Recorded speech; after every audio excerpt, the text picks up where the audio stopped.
Good morning, students. Can you solve this? What percentage of 80 is 32? What percentage னு கேட்டிருக்காங்க. என்ன percentage நமக்கு தெரியாது. ஸோ அந்த தெரியாததை x by 100ன்னு எழுதிக்கலாம். ஓகேவா? percentage தெரியாதுல, ஸோ x by 100. ஆஃப்னா மல்டிப்ளை இன்ட்டு 80. இது ரெண்டுத்தோட ஆன்சர் இஸ் ஈக்குவல் டு ஒன்று வந்திருக்கு, இஸ் ஈக்குவல் 32. இப்போ இதை சிம்பிளிஃபை பண்ணால் நமக்கு ஆன்சர் வந்துடும். ஓகேவா? இப்போ இதை என்ன பண்ணலாம்? x by 100 into 80. இதை சிம்பிளிஃபை பண்ணுங்கள். 0க்கு 0 கேன்சல். என்ன வரும்? 8x by 10 equal to 32.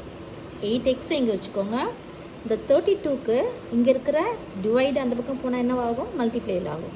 So 8x equal to 320. x equal to 320 by 8. So எக்ஸோட வேல்யூ எவ்வளோ? 40. ஸோ நம்ம என்ன பர்சன்டேஜ் நமக்கு? 40%. Option C 40% is the right answer.